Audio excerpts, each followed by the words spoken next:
Cumprimentamos a todos com a paz do nosso Senhor e Salvador Jesus Cristo. Estamos iniciando mais um EBD na TV.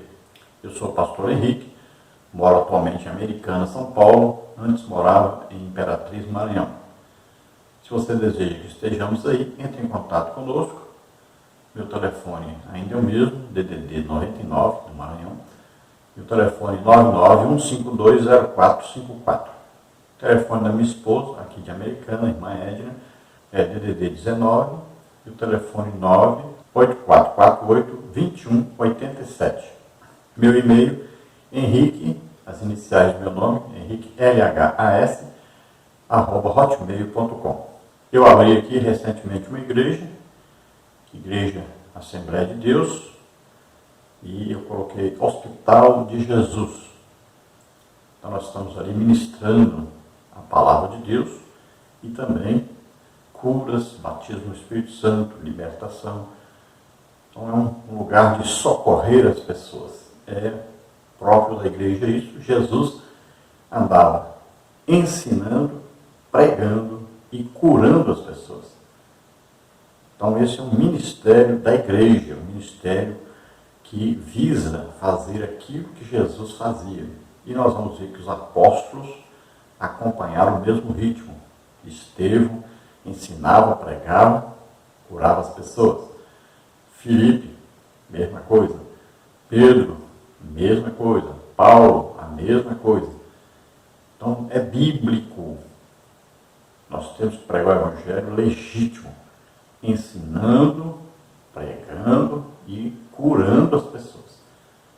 Então, a bênção de Deus é tanto espiritual quanto física. Devemos lembrar que se a igreja estivesse exercendo o papel dela no mundo, não existiria pandemia. Nós estaríamos o quê? Orando e as pessoas estavam sendo curadas. A igreja não está exercendo o legítimo papel da igreja. Então a igreja, na verdade, não está sendo uma igreja pentecostal legítima. E aí nós temos as lições para estudarmos, mas o que está acontecendo é que as pessoas continuam vivendo da mesma maneira, se comportando da mesma maneira, e a palavra não entra mais nos crentes. Eles querem continuar do jeito que estava antes.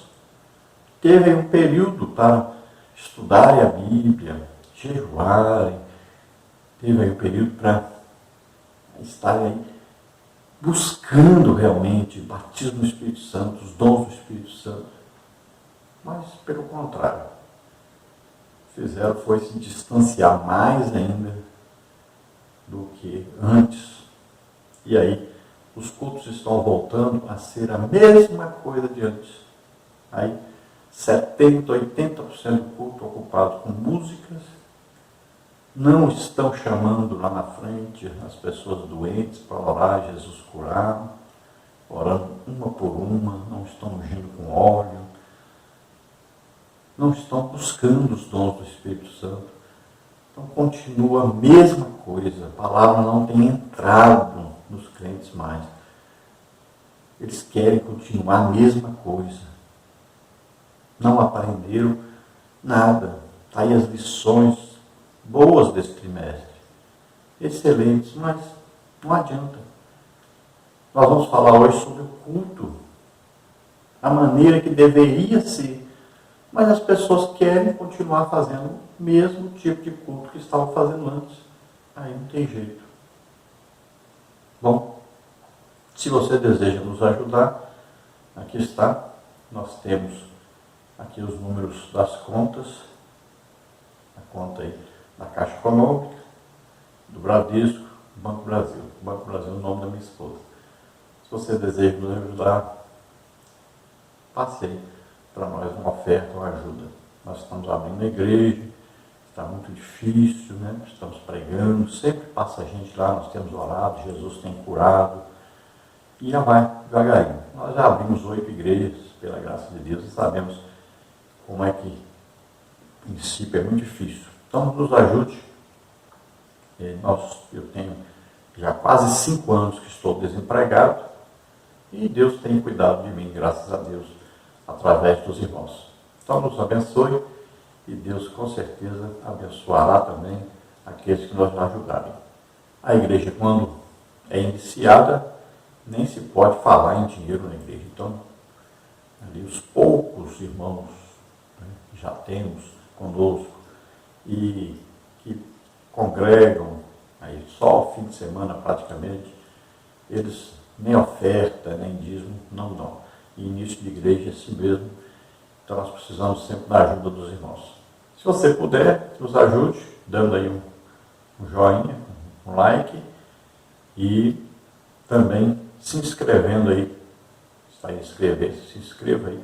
Todo vídeo que nós lançarmos, então nós vamos colocar aí. E também nós estamos pretendendo fazer já um culto online, então vocês nos acompanham.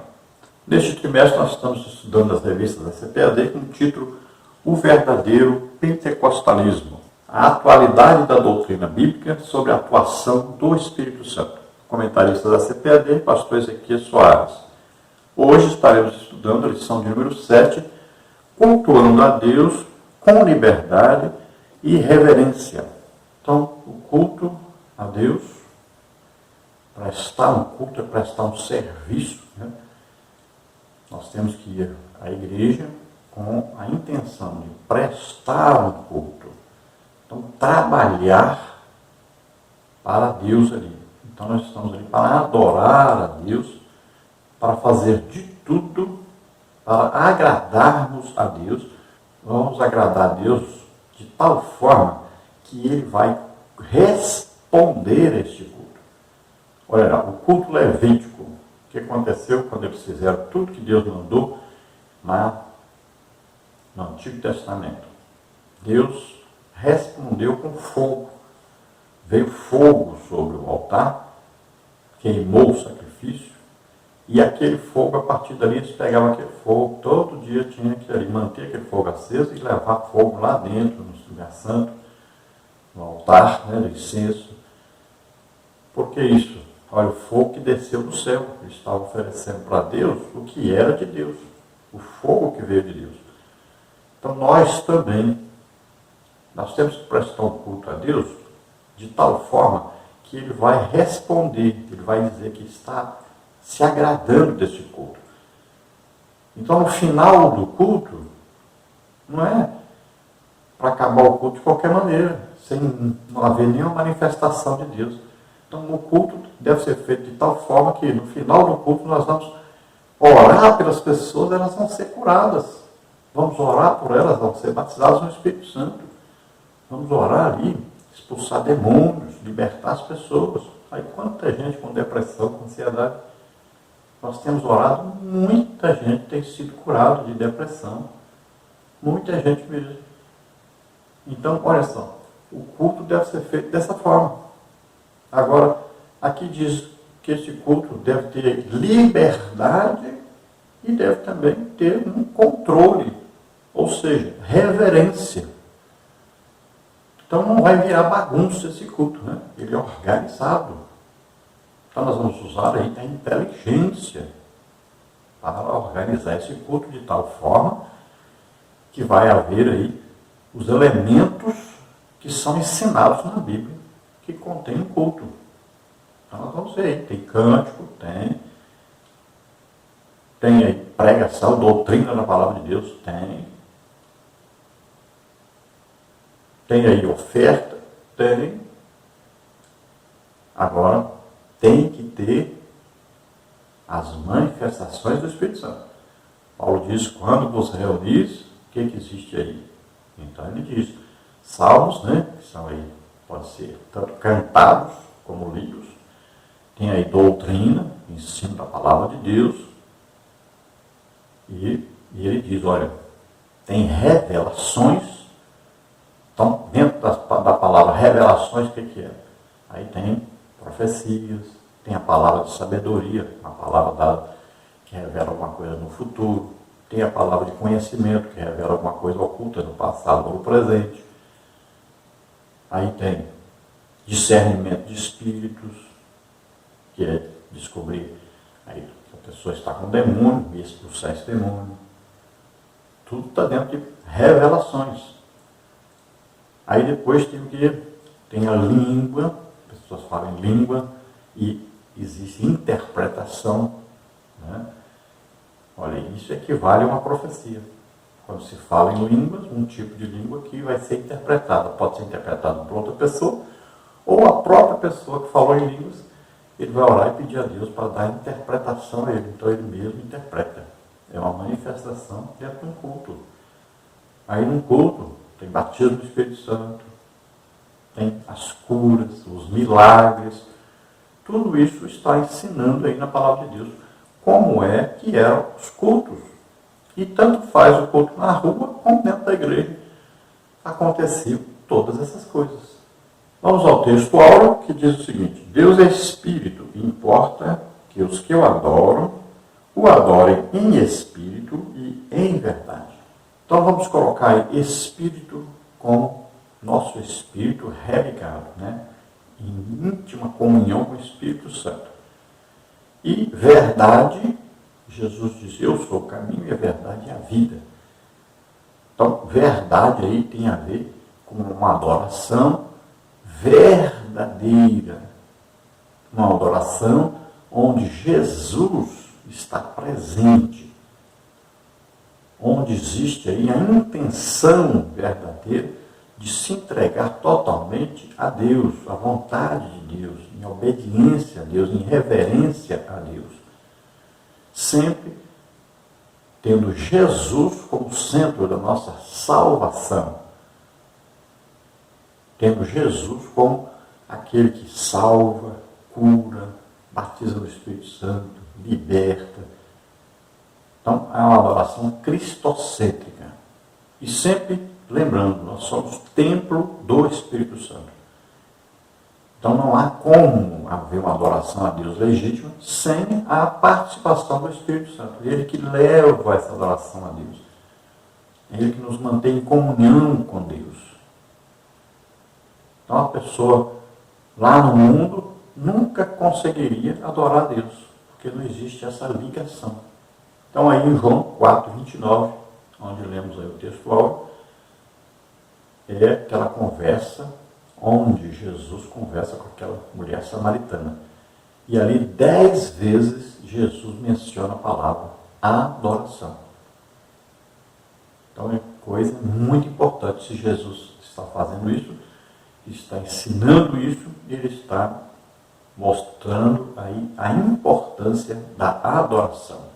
E ele ensina uma coisa básica para aquela mulher. A mulher dizia, é aqui que nós temos que adorar a Deus? Ou é lá em Jerusalém? E Jesus disse, chegou o tempo, não é nem lá nem aqui. Nós adoramos ao Pai em espírito e em verdade, em qualquer lugar que nós estivermos. A nossa vida é uma adoração a Deus. Nossa maneira de viver. Estamos sempre em comunhão com o Espírito Santo. Indica que nós somos adoradores. Estamos sempre na presença de Deus. Reconhecendo em todo o tempo Deus em nossa vida. A verdade prática, ele diz, a adoração em espírito diz respeito à posição espiritual do adorador. Isso quer dizer que o que vale diante de Deus é como adorar, não onde adorar. Então, o local de adoração pouco importa.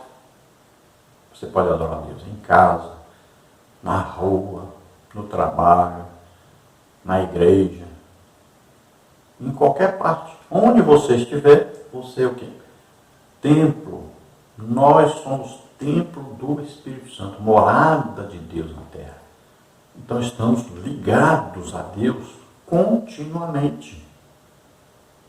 Então nosso culto é prestado o tempo todo. Veja bem, essa é a importância desse culto que oferecemos a Deus. Então nós não vamos para a igreja para ouvir quem vai cantar, quem vai pregar. Nós não vamos para a igreja para assistir um show. Nós temos que ir com a intenção de adorar a Deus. E aqui fala que nós temos que ter também um controle sobre o culto, para não virar uma bagunça, né? Então existem as manifestações de Deus no culto. E essas manifestações têm que ser ali organizadas.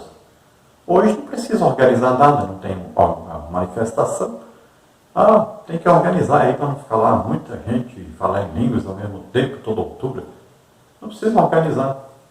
Não está acontecendo isso na igreja. Os dons precisa ir organizar, profetiza aí 2 ou 3 durante o mesmo culto. Para que organizar o quê? Não está tendo nem profecia no culto. Não pode os irmãos aí ficar cada um no canto lá, orando para os irmãos ser batizados do Espírito Santo, ser curados, expulsando demônio. Para quê? Não está acontecendo isso. Organizar o quê? Então no culto existe uma liberdade de adorar a Deus e de deixar Deus corresponder a esse culto, manifestando a sua glória no meio de nós. Então as pessoas serão abençoadas por isso, porque quando Deus se agrada de um culto, Ele responde favoravelmente, abençoando as pessoas. Então você não vai atrás da bênção, mas você indo e cultuando a Deus, automaticamente você será abençoado, porque Deus sempre abençoa quando Ele se agrada do culto. Não há coisa mais preciosa do que estar num culto e ver que Deus está presente e está se agradando. Não existe nada melhor para nós do que isso. Vamos à leitura bíblica desta lição, que está em 1 Coríntios 14, 26 a 32, que diz: Que fareis, pois, irmãos, quando vos ajuntais, cada um de vós tem salmo, tem doutrina, tem revelação, tem língua, tem interpretação. Faça-se tudo para a edificação. E, se alguém falar língua estranha, faça-se isso por 2, ou quando muito 3, e por sua vez, e haja intérprete.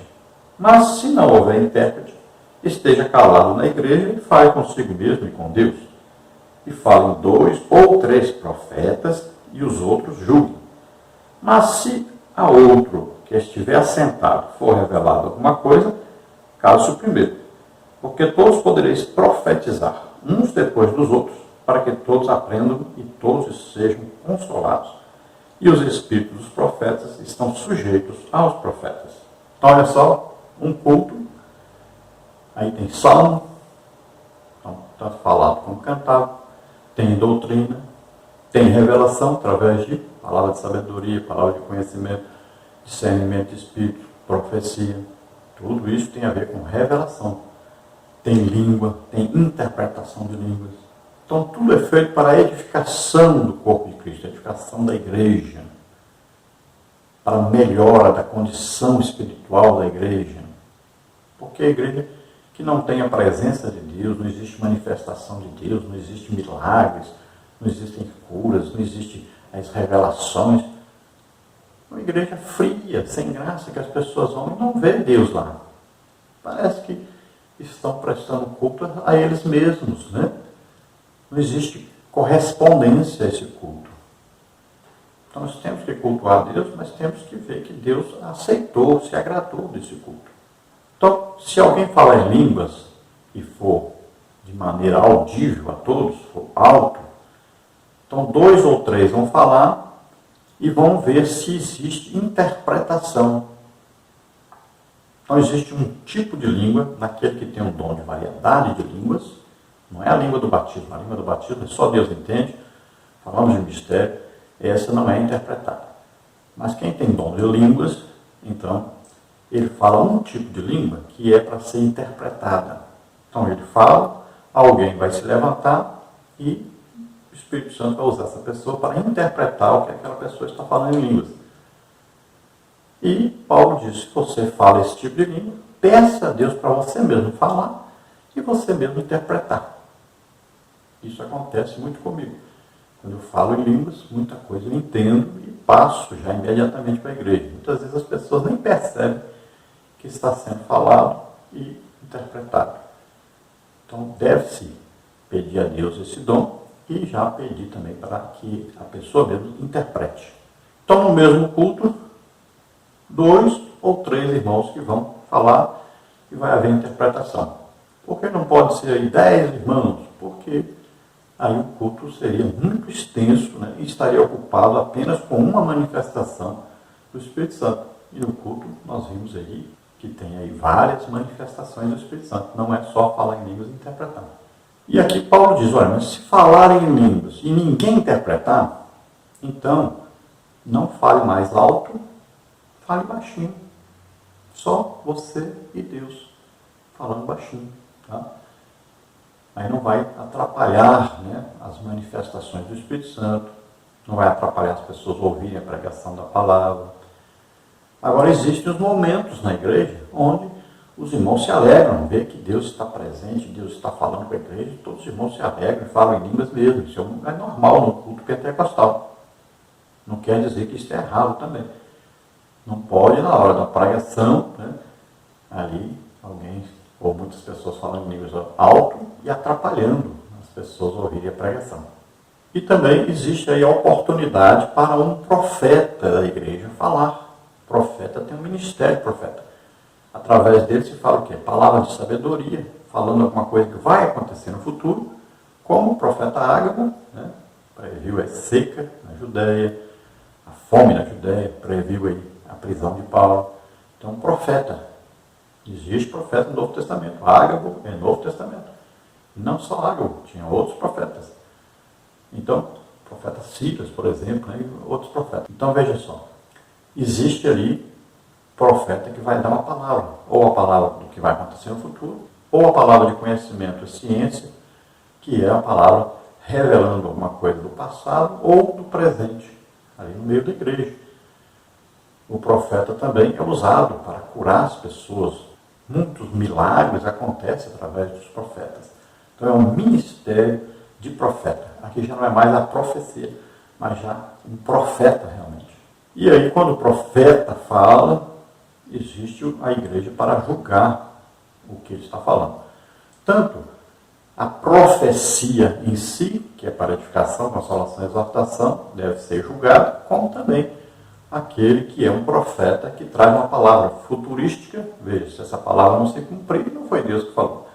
Traz uma revelação do passado, do presente, e a pessoa vai dizer, confirmar, é realmente verdade o que ele está falando? O que está acontecendo, aconteceu com você? Por exemplo, ele falar, você está com câncer, se for um médico, o médico diz que você está com câncer, que só tem um mês de vida. Aí vai confirmar a pessoa, é verdade ou é mentira o que ele está falando? Então tem que julgar, né? Não vai deixar a pessoa falar e uma coisa mentira e a pessoa ficar ali feito besta e não responder se está certo, se está errado, se é verdade ou se não é. Então é preciso que o culto seja feito ordenado e aí há julgamento sim daquilo que for falado. Sabendo também que as profecias, elas confirmam o que nós já estamos pedindo a Deus. Né? Por exemplo, eu quero ser missionário lá na África. E aí, na hora do culto, Deus vai falar, olha, eu estou te chamando, confirmando que estou te chamando para ir para a África como missionário, vou cuidar de você. Aí, isso é uma profecia, é o dom de profecia em ação. Então, vai confirmar aquilo que a pessoa já estava pedindo a Deus, estava orando. A pessoa pode também estar orando, dizendo, parece que Deus não está me ouvindo, não está vendo. E na hora vem aqui a palavra, então, uma profecia dizendo, eu estou vendo o que você está fazendo, estou me agradando, estou te ajudando, continue a fazer. Olha, isso é uma profecia também que é dada na igreja. Agora, quando um fala e vê que não tem mais revelação, ele se cala, aí outro se levanta e vai ser usado agora.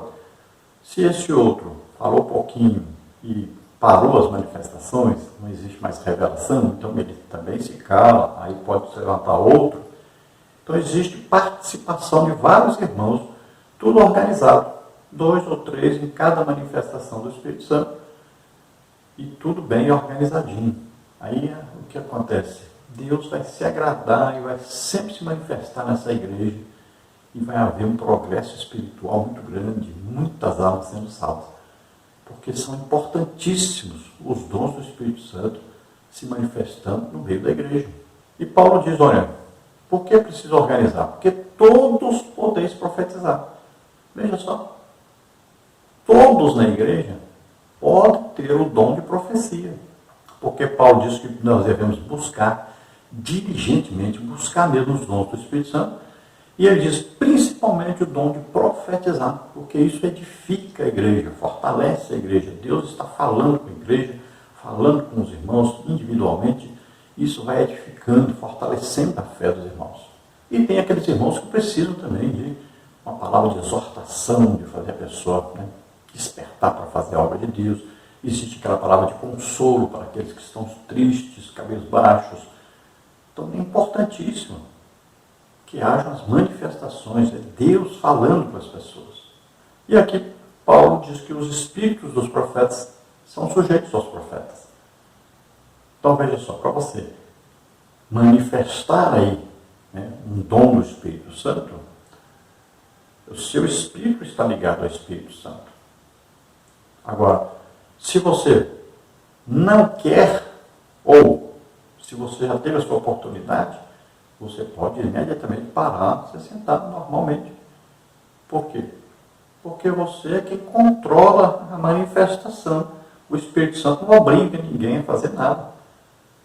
Tem gente que fala, não, que eu pulei, que eu rodopiei, é o Espírito Santo que me obrigou. Não, o Espírito Santo faz isso não obriga ninguém a fazer isso não. Eu oro por enfermos, doentes, tem lugar que eu vou que são mais de 200 pessoas curadas. Você não vai ver eu dando um pulo, correndo, rodopiando, fazendo palhaçada nenhuma. Não precisa disso.